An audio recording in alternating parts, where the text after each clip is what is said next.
राम राम। ओम नमः शिवाय। कहते अगर आपके मन में भाव सच्चा है तो भगवान हर रूप में आपके पास आ जाते हैं।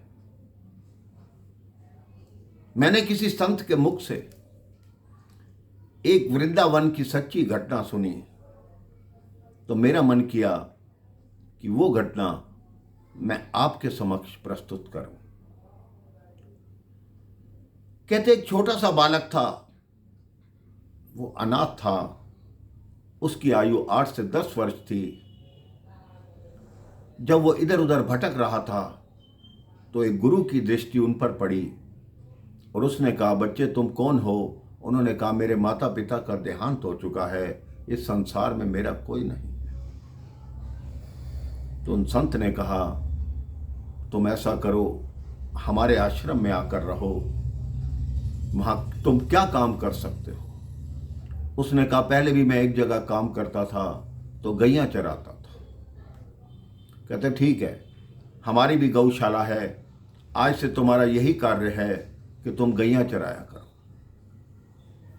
उस बालक के लिए बहुत अच्छा हो गया, रहने के लिए स्थान मिल गया, खाना पीना मिलता था, वो प्रसन्न रहने लगा।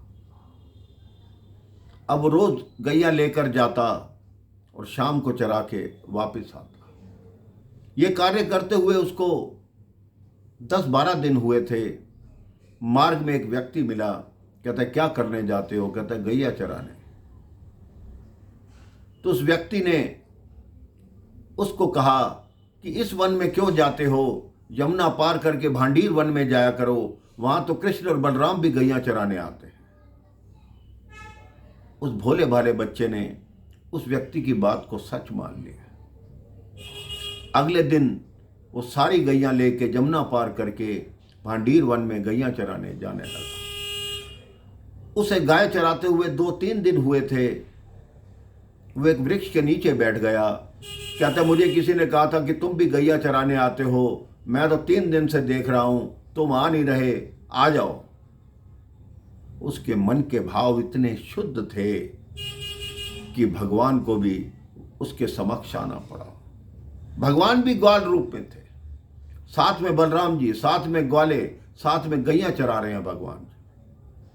जैसे ही उस बालक ने उनका रूप देखा और पूछा, आप कौन हो? कहते जिसको तुम बुला रहे थे मैं वही हूं, मैं कृष्ण हूं, ये बलराम है और ये मेरे सखा हैं। कह रहे तुम कौन हो? कहते मुझे भी अपना मित्र बना लो। कान्हा जी ने कहा ठीक है, आज से तुम भी हमारे मित्र हो गए, लेकिन हमारी एक शर्त है। उन्होंने कहा क्या शर्त? कहते जितने ग्वाल बाल हैं अपने घर से खाने के लिए कुछ न कुछ लाते हैं, तुम बताओ तुम क्या लेकर आओगे कल से? तो उस बालक ने कहा आप जब मित्र बन गए, जो आपको अच्छा लगे मैं वो ले आऊंगा। उन्होंने कहा ठीक है, तुम ऐसा करना, सामग्री ले आना, हम दाल बाटी चूरमा यहीं बनाया करेंगे और सारे मिलके खाएंगे। वो अगले दिन से एक बड़ी टोकरी जिसमें दाल बाटी चूरमा की सारी सामग्री होती सिर पे रखकर गाय चराने आने लगा।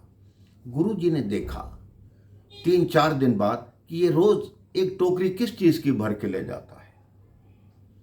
तो उस बालक ने कहा मैं भांडीर वन में जाता हूं, वहां कृष्ण और बलराम ग्वालों के साथ आते हैं, उन्होंने कहा कि यहां आके दाल बाटी बनाएंगे और वहीं खाएंगे। गुरुजी हंसने लगे। उनके शिष्य कहते हैं झूठ बोल रहा है। गुरुजी कहते हैं कोई और बात ये कहता तो मैं मान जाता कि झूठ बोल रहा है, लेकिन ये भोला भाला सच्चा बालक है, ये कभी झूठ नहीं बोलता।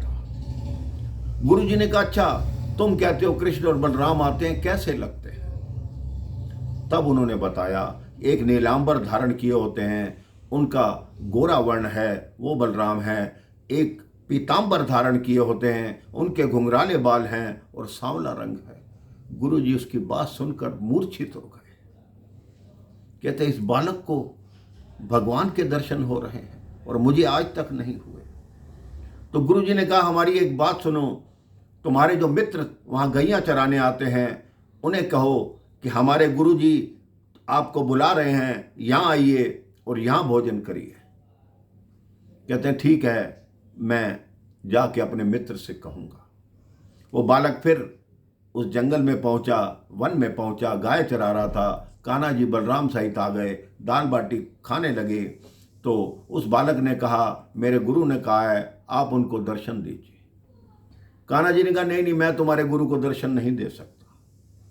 उस बालक ने कुछ नहीं कहा, अपनी गायों को खदेड़ा, चलो चलो चलो चलो। कान्हा जी कहते, रूठ क्यों गए? कह रहे, जब तुम मेरे गुरु को दर्शन नहीं दे रहे तो मित्र किस बात के? कान्हा जी कहते, अच्छा रूठो मत, तुम्हारे गुरु के वहां मैं नहीं जा सकता, कल अपने गुरु को अपने साथ लाना। सबको दर्शन नहीं दे सकता, गुरु को साथ लाना। उस बालक ने गुरुदेव को वही बात बताई। अब वो दोनों आ गए, दाल बाटी बनाई गई, परोस आ गया। तो गुरुदेव कहते, क्या हुआ, तुम्हारे मित्र आए नहीं? कहते, आपको दिखाई नहीं दे रहे? कहते, ये कान्हा जी बैठे हैं, ये बलराम जी बैठे हैं, सारे ग्वाल बैठे हैं। गुरु कहते हैं, मुझे दिखाई नहीं दे रहे। तो उस बालक ने कहा, कान्हा जी अगर मेरे सच्चे मित्र हो तो मेरे गुरु को दर्शन दो।